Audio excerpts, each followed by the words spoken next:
Again, thanks, Brad, for joining us. I really appreciate you taking the time and sharing a story that's difficult.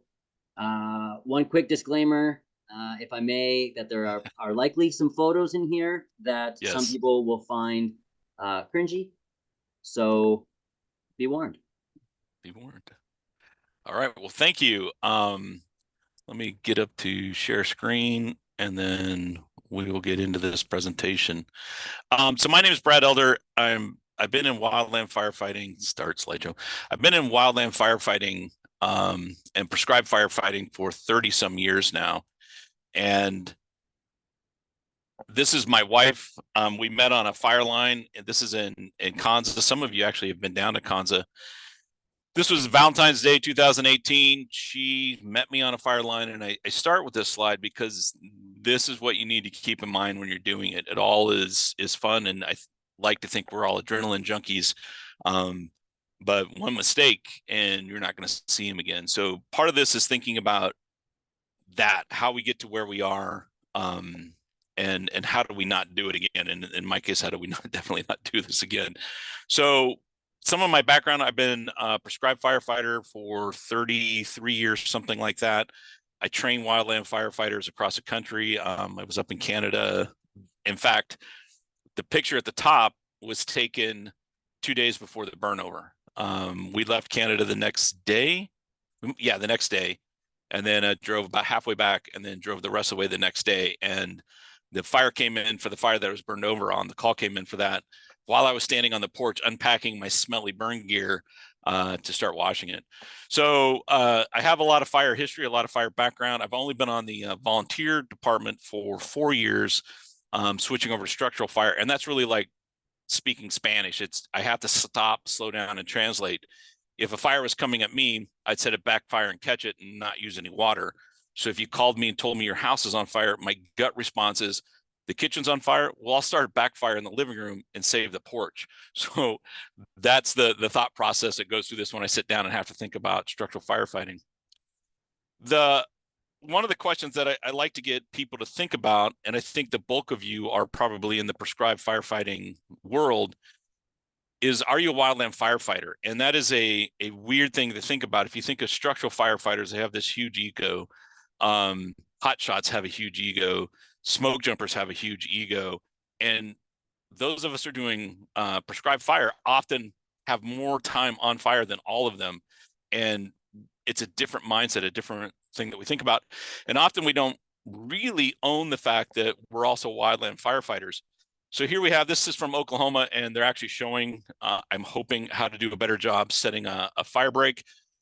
The picture here on the left, the flames are over half the distance. The guy that's igniting is clear up around the corner. I don't see any holding crew in between me and that, whoever's the picture and whoever's lighting, because it's danger waiting to happen. The picture on the right, this just happens sometimes. And this is now leaving the burn unit they intended to burn and is working its way to the right. So are you a firefighter, and are you a wildland firefighter? And I'm going to switch, and we're going to look at, this is a clip from 2 years ago. This fire that we're on was just a few days before my burnover. We're up in Canada. The wind is coming from my back. We started just to the left of that shrub. So it's a really narrow stretch. You can see the other burn crew to the left and our fire line right here to the right. And I'm just going to let it roll so you can hear what we're doing. This is really small patch, and it's narrow. And those are typically more dangerous because any little wind shift can cause a problem. Everything looks great. We got a nice fire break. We have heavy fuel off the valley to the right. If it gets down in that valley, it's going to be a real problem for us. And I hope you guys can hear that.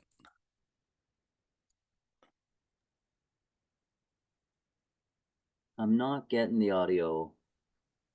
Okay. I can speak for it. Let me shut that off so it's not talking in my head also. So we're going to do a widening operation right here along the line to the right. So I have 2 firefighters, one with a torch. They're going to go out and start stretching that line. Let's see if I can get rid of it. There we go. And so they're just widening it. If you watch to my left, I keep looking over, and that fire now is picking up. My smoke is going to the right, so it's leaving my unit. It should be going straight back. Now I'm yelling at him to pick it up. This fire to the left is going to catch us. So that head fire, when it gets here, is going to cross that line. It didn't care whether I have a little black or a lot of black or anything else. It's coming. So then you have to make the decision, do I stretch this out and take a bigger bite than I would like? So here comes this fire. We've switched drip torch users. So the guy on the torch now has a little more experience. So he's starting to stretch a line. I wish it was wider. I wish it was at least twice that wide. So I'm yelling at him, dude, I need you to go back to the front and draw big lines. So now he's lighting on the way in, drawing a much bigger bite. He gets there and I step out because this is still coming. It's going to come. Like, this is one thing. I'm going to stop it right here. Let's back up to right there. This fire is coming whether I like it or not. The ground in front of me is going to burn whether I'm ready or not. This right in front of him, that's all going to burn in 10, 15 seconds. I can either jump in and try to control it with my crew right there, or I can pretend everything's going to be safe and keep bumping my own fire line further down on the right.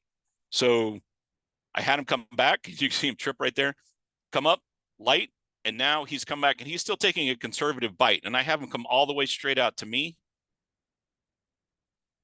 And you can see the fire that he set isn't pressing the line. The line, we still have a lot of black right there. So I stop him right here because we don't have much wide up here in front of us. But now we bought all that space. So we went from a casual, yep, just a prescribed fire to holy buckets, we're about to have a big problem in a hurry because the nature of this actual fire. It's a really small stretch of land. So what I want you guys to think about this when we talk about whether or not you're a wildland firefighter, you're all wildland firefighters, like it or not. As soon as that fire crosses that fire break, you're now fighting. It may just be a small spot fire for the first 10 seconds, maybe.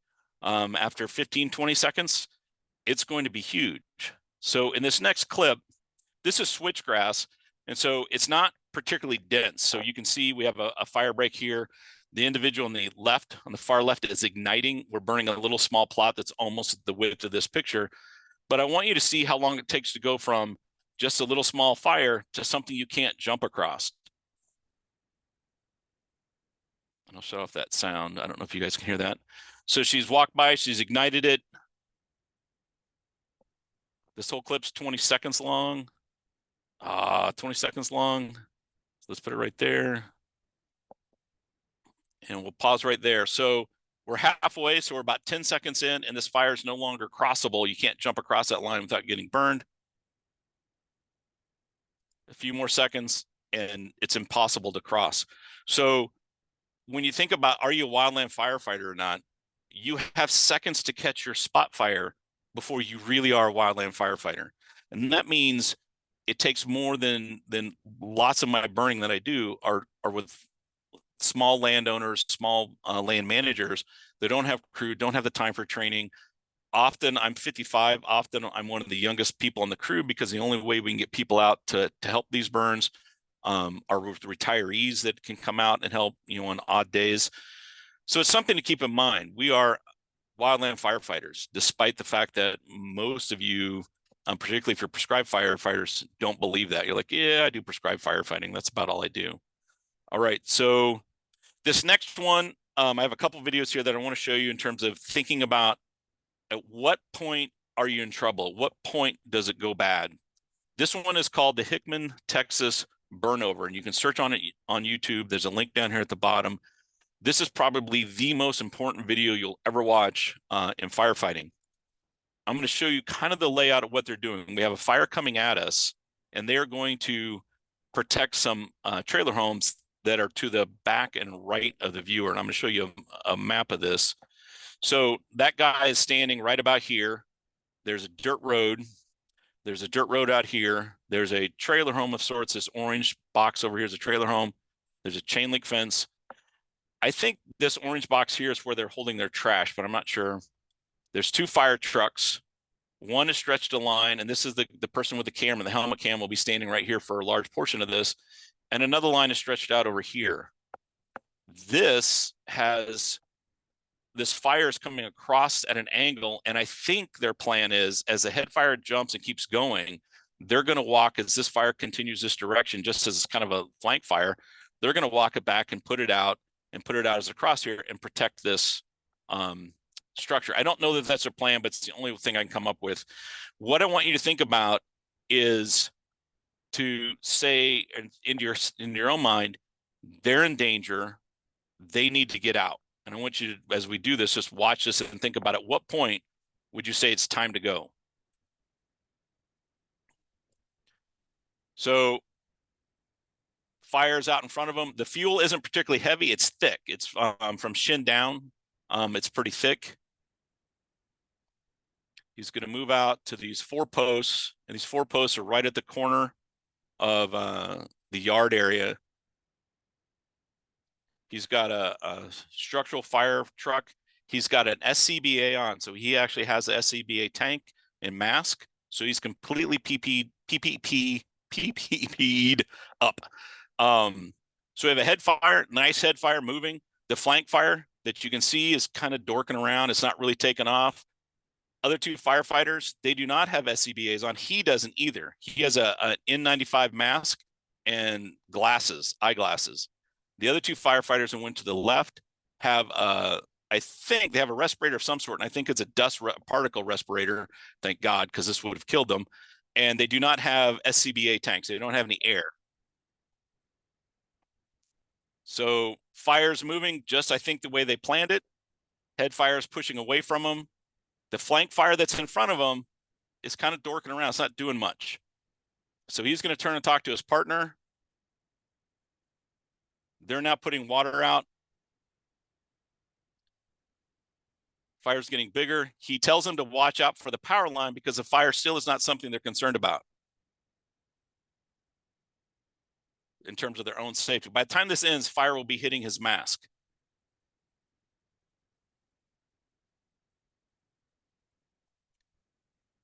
So his guys are coming back to him, and he's dragging his line. They call for him to come out and help.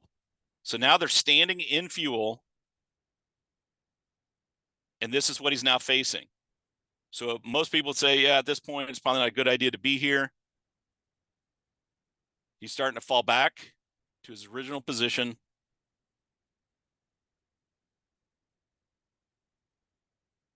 He's now on the far side of the 2-track. He's not up against those 4 posts right there. And now he has fire touching his face. So he's about 30 feet away from those posts. He falls back. There's the trucks. He's falling back towards the trailer home they're trying to protect. The yard on the trailer home is on fire. That little trash can area is on fire. He keeps moving back. Now the chain link fence will be just in view by his helmet cam, right on the edge of his helmet as he gets up to this fence. He's trying to save the fence or save the house. At some point, he realizes his crew is still in the fire. He'll turn around, look back at them, look back at that corner where the fire trucks are, turns, and now the fire truck is just to your left, and he's heading back to the corner, and the hose for the other crew is in that fire right there. He's putting that out, and there are the 2 firefighters coming out of this fire. So we went from him warning, hey, watch out for the power lines, don't spray water on them, and that's at 1 minute 28 seconds to, I would say right here, he should have realized he's in trouble, and it's been less than 30 seconds. It's essentially been 30 seconds. From this point on, from the time he says, holy crap, I'm in trouble, I need to leave, that was at about 1 minute 58. He now has, oh, come back here. He now has, right there, he now has flames hitting his face. So in 15 seconds of looking at the fire and thinking, hey, this is where I want to be. This is okay. We got a handle on this. I think I should get out of here. 15 seconds later, he's hit by fire. And if you look right here at the edge of his helmet cam, the fire's already crossed the road. It's burning into that housing area next to him. So I'm going to jump up to this. So this is a really good learning video to sit down and think about, how did you start this idea of this is what I'm going to do, and how did I end up where I was? When we talk about escape routes, what is your buffer? How many seconds did you give yourself? When we think about seconds, and if we go back to the burn over, or the burn video I showed in the when I was in Canada, How many seconds did we do to stop the head fire from coming across and jumping our line? I bet you it wasn't 30. We had to recognize that it was going, make a move, go in and do it, and pull it out, and pull that off. I felt comfortable that we were going to be able to pull off the burnout. I wasn't comfortable about how much our fire would be stopped by our own line and our own black. And if our little fire can't be stopped by that black, when the head fire gets there, it's not being stopped by that black either. So it's sort of deciding, do I put my small fire on that and catch it? Again, what is our safety? How do we get out? If you saw when Jamie was running, he actually tripped the guy with the torch. Had he gone down, now it all changes again, right? It becomes a different thing. So all of our near misses, all of our mistakes like this, we really need to sit down and do a real AAR and sit and talk about, what did we learn? What did we do? Would I do it different? It's just grass, right? And that house is just house. Like, we can rebuild a house. So that's some of these ideas that I want you to really think about and have in your mind as we go through what we're doing. I used to work on a fishing vessel in the Bering Sea, and that's my boat there on the lower right, the Browns Point. It is the ugliest fishing boat in the fleet. But we had a saying, what's the safest life vest in the world? So the guy up here, the guy in the far upper left has an inflatable life vest. When you hit the water, it opens up. It's a terrible life vest to use on a boat where you're constantly getting wet, because you can destroy the little plug that does get wet and set it off, so it can set off on its own, or harden and not be able to set off at all. This little vest is just kind of a little vest. It's a little joke of a thing. This is a Mustang suit. It's super buoyant. You fall in the water, it floats, keeps you warm in Alaska. Here's another one, just a little vest. These are the vests that we typically wore when we were on deck. And it turns out the answer is the one you use. All of these are great. Some of them are better than others, but if you aren't going to use it, then it doesn't matter. So when we think about PPE, I'm a little psychotic about my PPE than most people. And I'm a little psychotic about safety, and I'm the one who got burned over. So I want to just take a look at some of the gear that I use. So I wear a neck gaiter. The nice thing about that is it protects the fire, heat coming up from underneath. You're typically, if you're a prescribed firefighter, often leaning down with the torch to pick up some fire and go somewhere, and the flames can come up, and it's just nice to have that there to protect my neck. My beard really protects my face. I've burned it a couple of times. If it gets hot, I can pull that whole thing up over my nose. I wear a helmet. I wear the neck shroud down, because not having it down is like driving with a seatbelt in the car, but you'll put it on when an accident happens. Like, it's a crazy plan.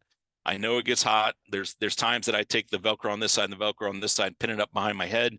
But I want it down, because when I need it, I need it.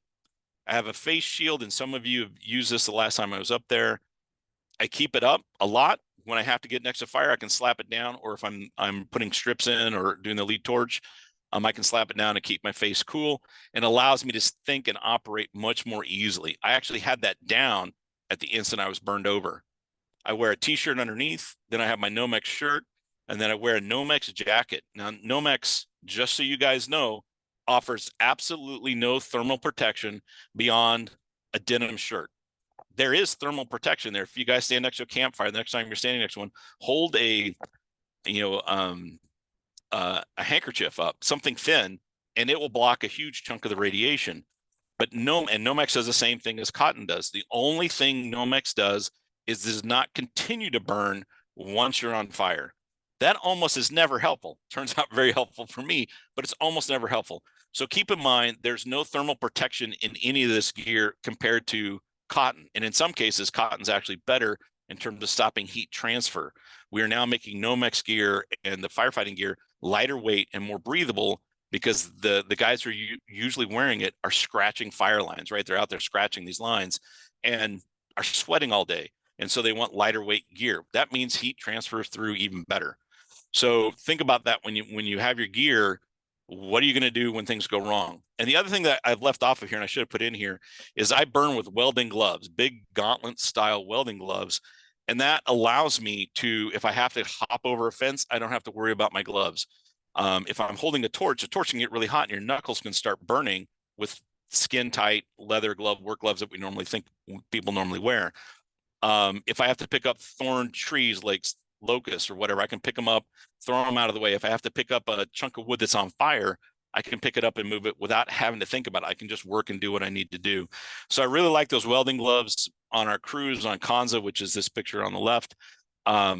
We actually provide, initially we started providing gloves and everyone was walking off with the leather gloves because they were cool. We switched to welding gloves and no one stole our welding gloves. So it's something to think about in terms of making your life easier. If you can have, if you're doing that, the welding gloves is a great solution. So these are going to be a little troubling. This is what it looked like on the left, the night of the fire. You can see on the right, I have third-degree burns on my lips.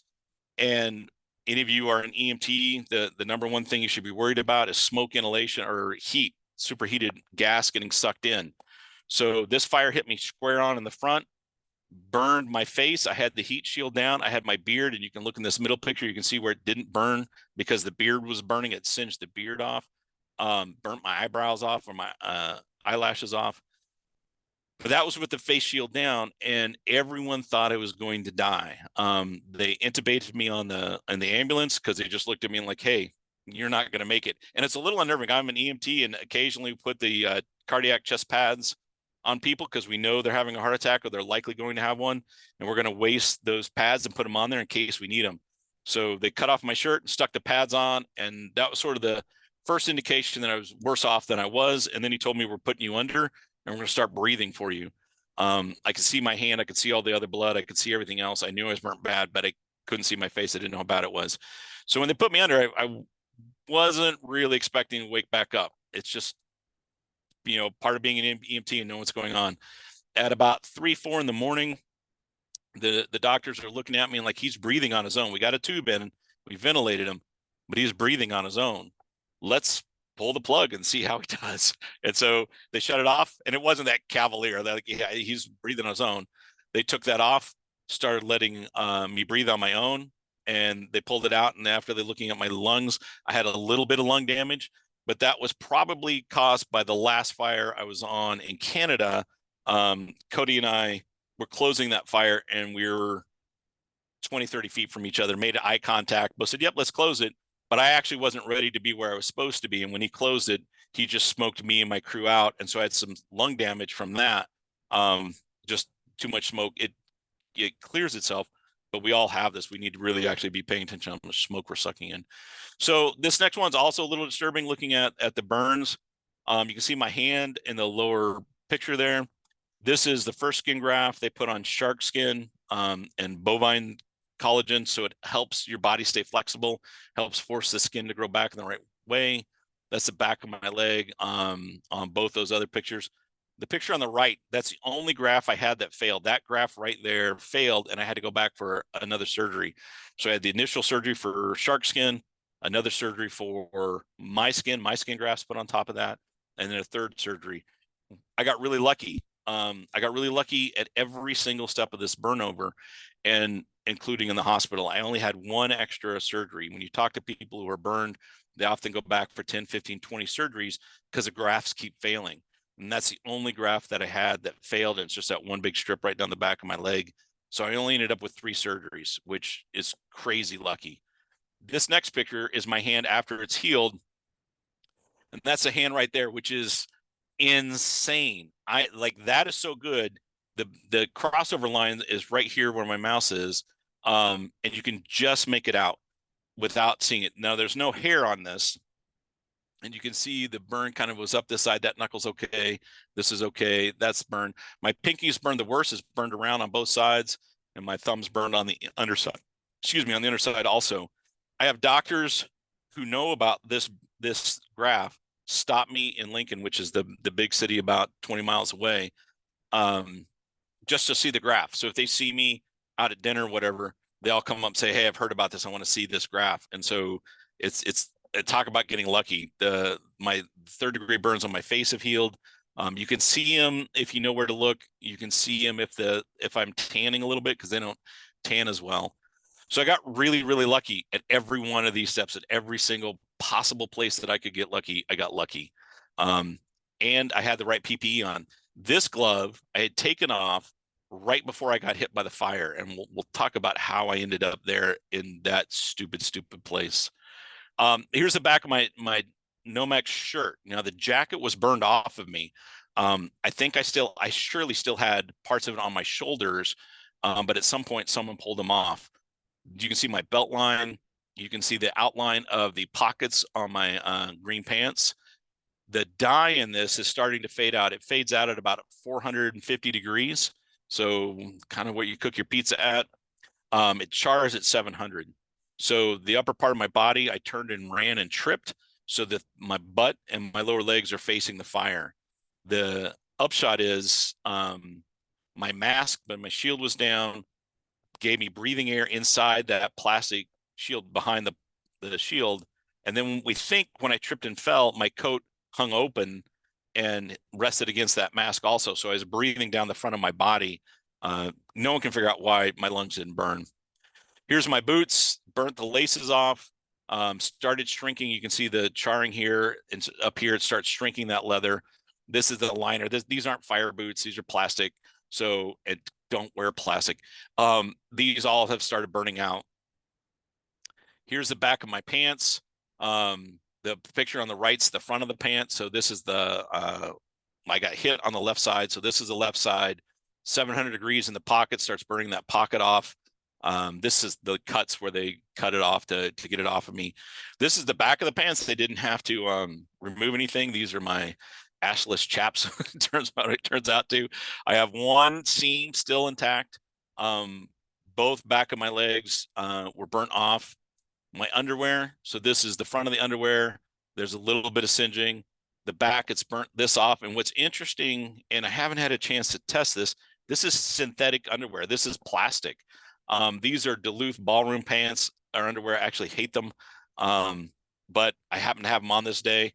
It charred and flaked off. It did not stick to me. I know Under Armour, for instance, melts right to you. It's another really amazing, weird, lucky thing.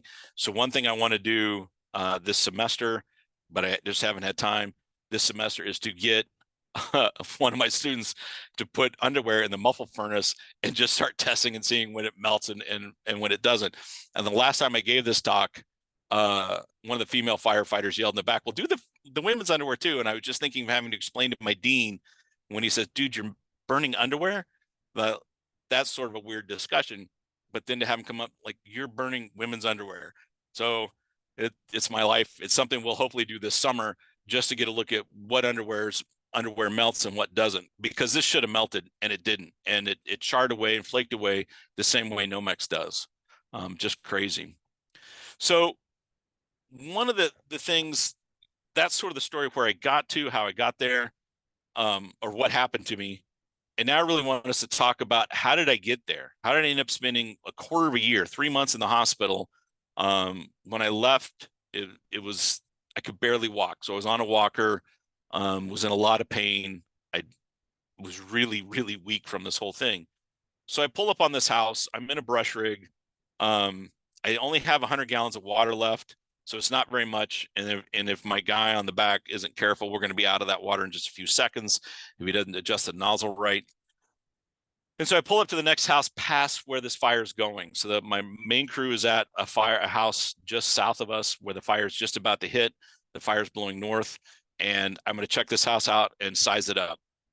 And that's what I said. 96 command, we're going to have to let this house go. It has pine trees against the house. It's undefendable.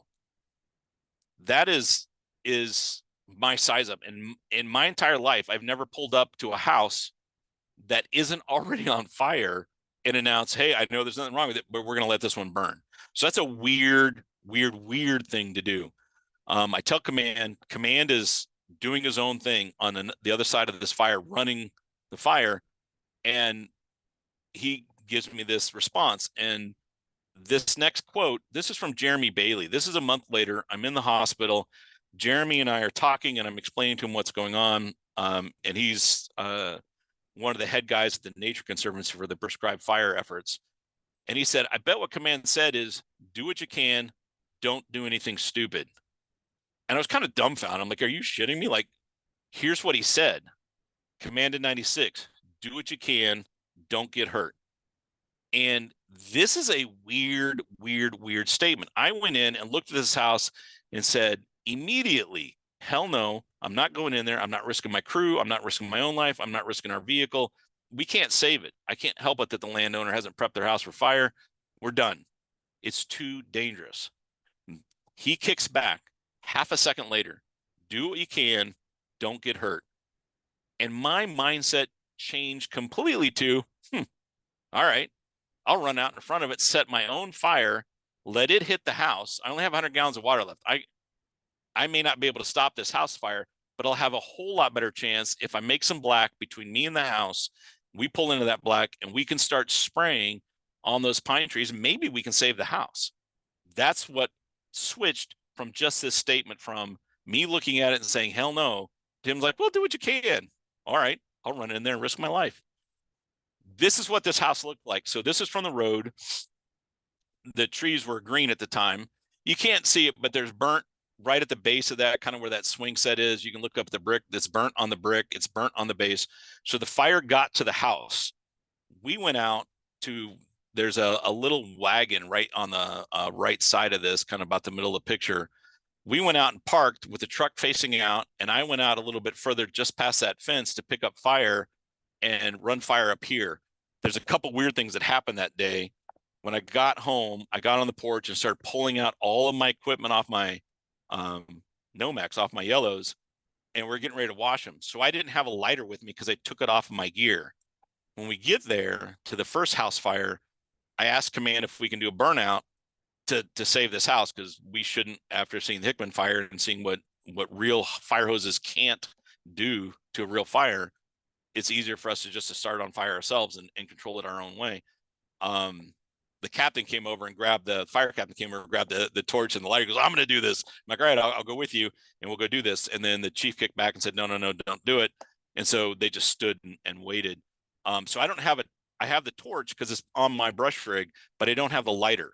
So I'm going to have to run out to that fence line and pick up fire and start coming back this way, light off in front of these pines, set all of this on fire and see if we can put it out before it burns the house.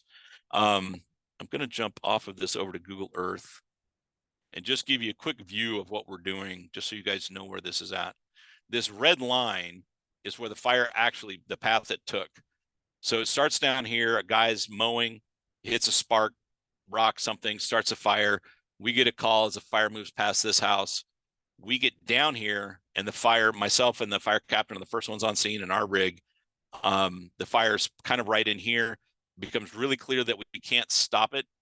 We do one of the dumber things I've done in my life. The tanker truck is pulled over and stretched its line. We're out of water because we blew it all down here playing around. We get up here and start filling right next to these pine trees, and the fire's coming. And I'm like, guys, not only we have to leave, we have to roll up that hose. So we get out of there probably 30 seconds to spare. That feels like a long time. That's way too close. We then decide that we're going to have to start evacuating homes and defending homes. So we go to this first house, and at this point, when we leave, this house isn't in the path of the fire. It's expanding, but I think it's abandoned. We decide not to go to it. Go to this next house. The fire trucks pull in. We line up along this side, and they stretch out their hose, and the fire's coming. The head fire passes on this side of the road. The wind is blowing from left to right just a little bit, so we have embers landing behind us.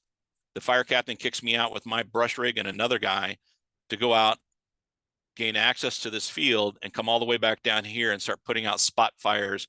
This is a harvested bean field, but the fires are moving. It's really burning well. We get up, put it up in here. So we filled up earlier. We probably only have 100 gallons left. Kick out, decide that I'll come back here and size up this house. And that's when I make the call that, hey, we can't do it.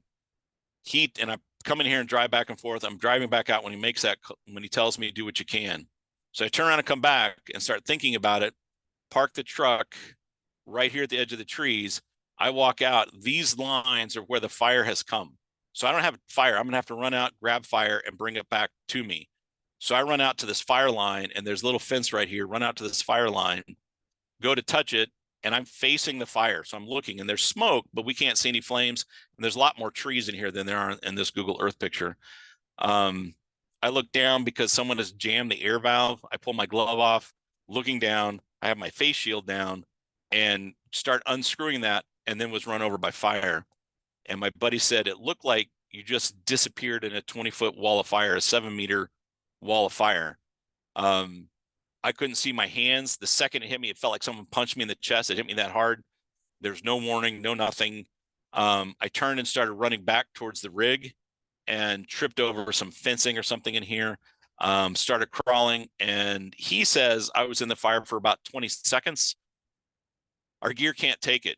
So I know there's no way I was in that fire for 20 seconds. But I was in there for a long time, long enough to burn off the rear of my pants, burn off the bulk of my gear. So that is how I ended up there. That is I'm going to stop share so you guys, we can all see my happy face. That is how I ended up at that spot. And the things that we've learned, the things that we've talked about are, one, how did I go from there's no way that I'm going in there, it's too dangerous, I'm not risking my crew, tough, to doing it. And it's a weird thing. If my chief had said, screw it, Brad, quit being a wimp, get in there and start fighting that fire, I would have, my redneck side would have kicked in. I would have started yelling at him. No way, dude, I'm not doing it. Had he said, yep, good idea, get out, I would have left. But he said sort of just the right thing to make me think, yeah, I could do something else. And that changed my behavior, changed what I was doing. There's lots of things that went wrong that day. I had just gotten back from Canada. We drove up to Saskatoon, came halfway back to like North Dakota. The next day we got up and drove the rest of the way back. It's 4 p.m. I'm dead tired. I wasn't driving, but I'm tired. Cody and I didn't sleep well that night before. We got in late, got up early and left. So I haven't had a lot of sleep.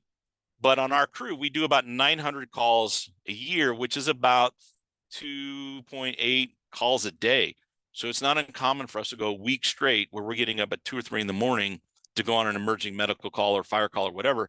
So it's eating at you. So this is a normal sort of thing for me. It's not a good idea, but it's definitely a normal thing. So I'm definitely tired. I started out towards that fire 3 different times. I got up, we parked, I looked, the fire's quite a ways out. I grabbed the torch, started to think to assemble it. It was just, it's packed down. And I kind of looked like, no, you're an idiot. Don't do it. Put it back. It's calm, which is a lookout situation. And I'm like, we could do this. And I kind of ate at me. I'm like, all right, put the torch together, start walking towards it, turn around, come back to the truck, put it like, it's too dangerous. I'm not going to do it. Do it a third time. And then I go ahead and sprint out there to get to it, to get back. So one of the dangers, one of the lookouts is, and we say this is a sort of weird thing, respond to the current conditions. Do not respond to what they were supposed to be on paper. So if you're looking on paper, we're only supposed to have 12-mile-an-hour winds. That's awesome. They're 100. Like, we need to adjust to that. The other side of that is, don't respond to calm winds. So when it calms down, it changes what you think you can do. I'm like, I could get out there and get back. Yeah, you could if it stayed exactly the way it was. You're absolutely right.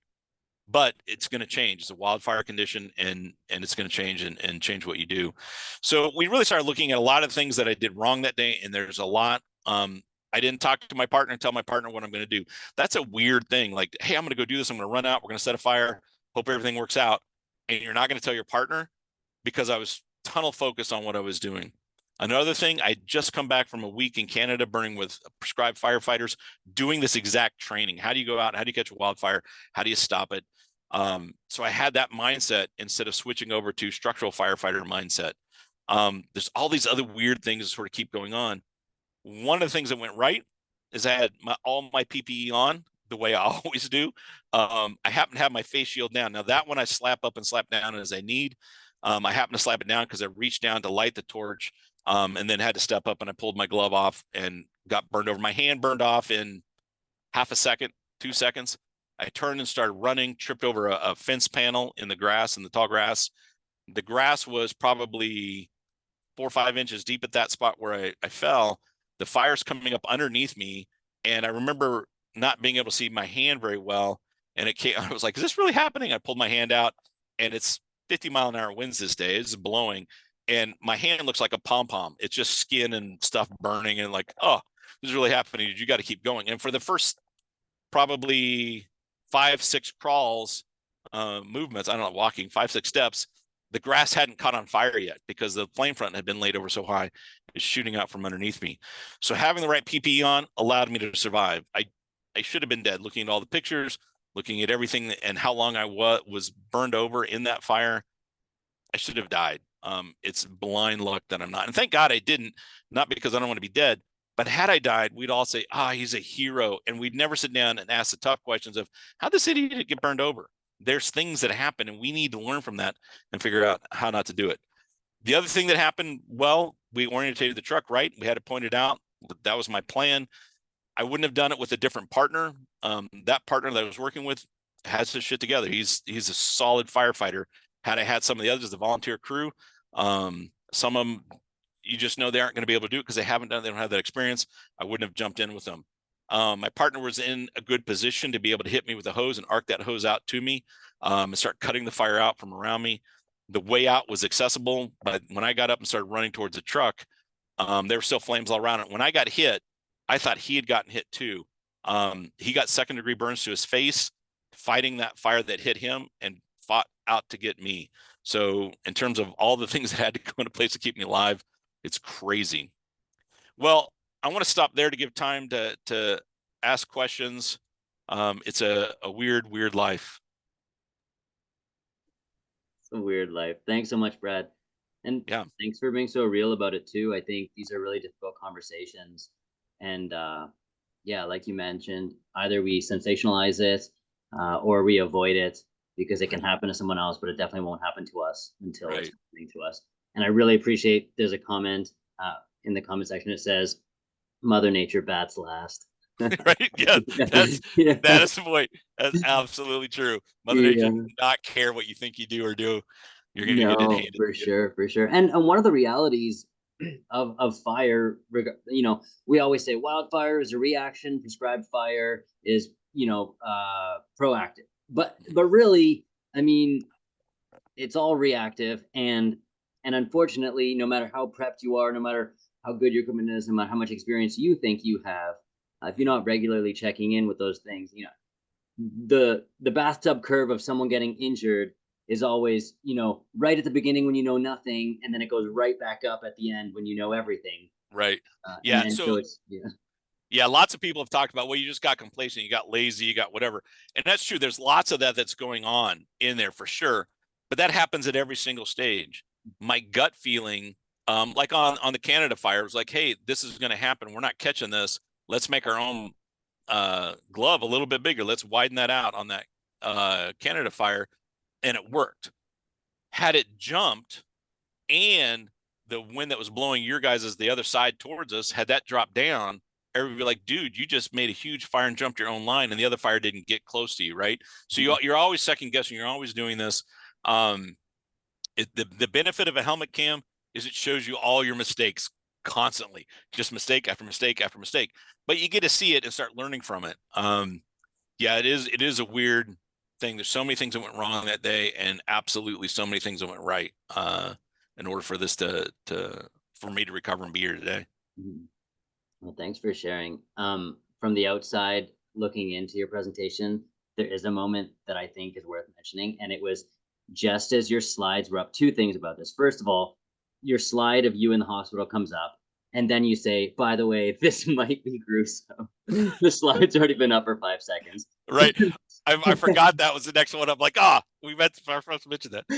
And then exactly at that moment, I'm so sorry, I won't call you out for who it is, but someone joined the call.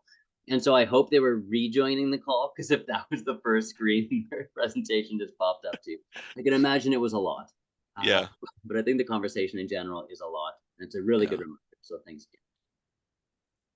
Any questions? Any questions? And I think the questions that we should be asking are the ones that we don't want to ask. Like, hey, dumbass, how'd you do this? What were you thinking? Like, we need to have those conversations. And we can do it because I'm alive and can talk about it. If I was dead, it's sort of hard to do this, particularly in a place like this where it's being recorded, where my wife might come across it later and someone says, hey, this person said your husband was an idiot. She would say, yeah, he was. Like, here's what he did wrong. That idiot. Yeah. Other questions?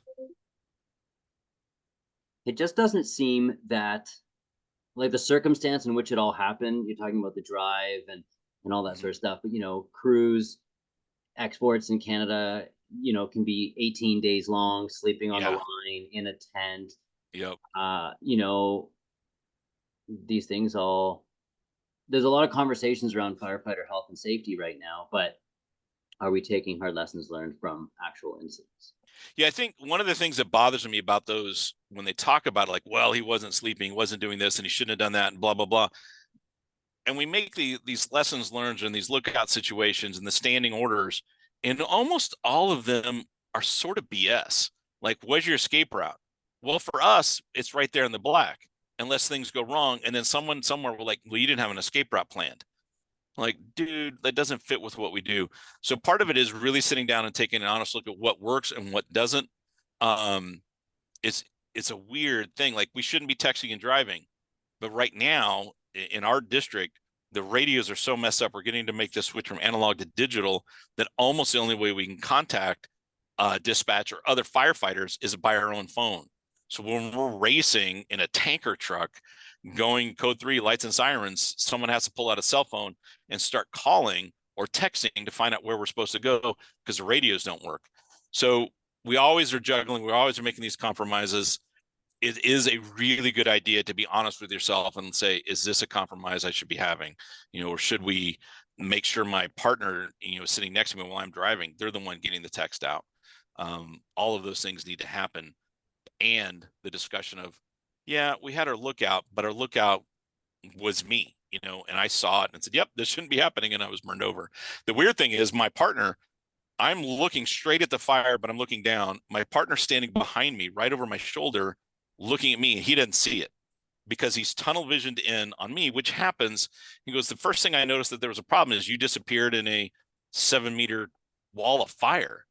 I'm like, that's an insane, like, and I want to scream at him, but he saved my ass. I'm like, dude, you didn't see it, but I'm looking right at it and I didn't see it. And I looked up to see where the fire was and it hadn't broken through the tree line yet. And at that wind speed, it would be traveling 20 miles an hour. So from the time it broke the tree line and hit me, I would have maybe 2 seconds, 3 seconds to respond before it ran over me. So we like to look at the lessons and say, you should do this, you should do this. Sometimes it just doesn't work out. Rennie just raised his hand. Rennie, how polite of you to raise your hand. You got a question? Your mic's You're on. muted. There you go. Yeah.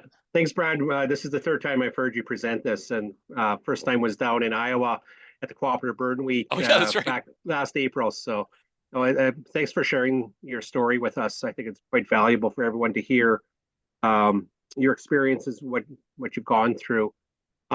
For new firefighters or prescribed fire practitioners, what would you recommend to people as they get into this from a PPP safety perspective, like how they should approach this safety question? So the most dangerous thing that I've come across in this whole thing is whoever's in command. No one is going to step up and be more PPE'd than command is, and that's just a problem. I'm a big, mean, gruffy kind of guy, so I do it, but most people don't.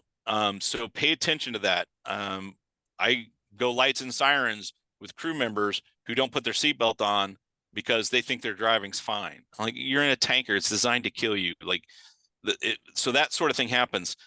The other thing that you have to do is you have to treat this like flight. You have to keep doing flight time. Like, when you get your license, if you don't maintain your hours, you're going to get rusty and get dangerous.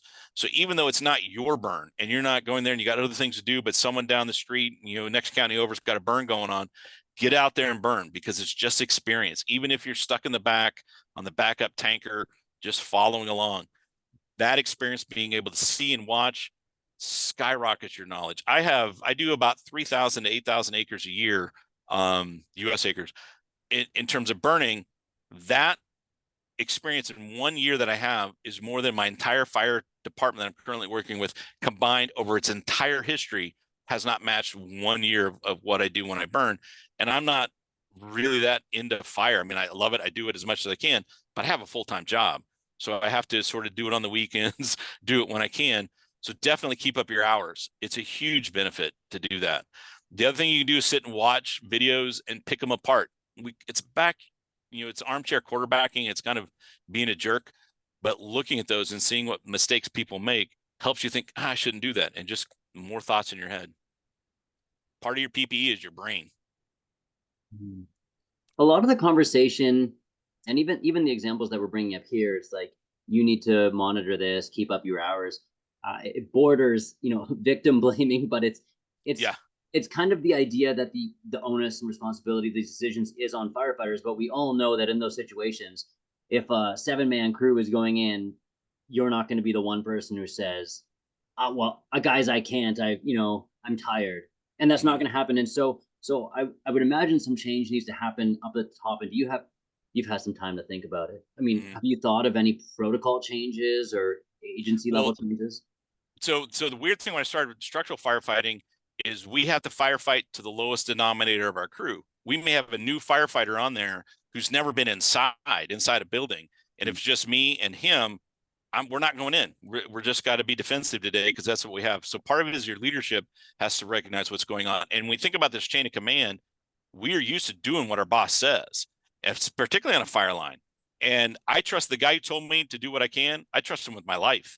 So when he said, do what you can as a leader, someone above me, I was like, all right, he's not letting me leave. He sees something I don't. I'm going to step in. And he wasn't there. He and I both know, we've talked about this. So it's definitely something that you need to do and something you need to speak up about. And that is hard. Like that is not a trivial thing to say. So I saw a question, what do you do if you can't get on fire in your area? Particularly for Canada, it's slowly starting to change. Part of the reason we had the trucks up there is to start building this network of firefighting. I moved from Kansas where we burn ditch to ditch, which means at night the farmer goes out and throws a match and walks away because he has a whole field set up in a way that will catch that fire on its own. It backfires all night in high humidity environment, puts itself out. We have wildfires, but it's the amount of state that we burn is huge, and we have almost no danger. I moved to Nebraska. They're starting out. When I first got here 20 years ago, my job was to keep firefighters alive and build safer systems. Now we have more and more people burning. So I think Canada is going to be very soon in that same spot. It is hard to go out and get time on fire. It's just it can be really, really hard. Definitely. Thanks for that. I want to put a plug in here. If you're new to prescribed fire or wanted to get into prescribed fire, or even just curious about the topic, we did put together a course. It's based on a lot of the other existing basic wildland firefighter courses. You can go to our website, grasslandfire.ca. There's a link to the University of Saskatchewan page. 15 hours online, work at your own pace. Costs $150. And if that's an obstacle for you, reach out to us. We have scholarships. And really, it's just the fundamentals of planning, implementing, and then monitoring a prescribed fire. Really the basics to get you on the fire line. And then come join us for one of our training events, like Tracy says. We have right now 2 treks a year. Applications are open for the Manitoba one right now. They're, I'm not gonna say they're free for registration. You got to pay for probably accommodations and your suppers while you're out there, but it's a really accessible way to get involved. Brad, we've just reached the 1 hour mark, so thank you so much for joining us. Thank you, man. If people want to get in touch with you, how can they do that? You can email me at brad.elder@doane.edu, DOANE.edu.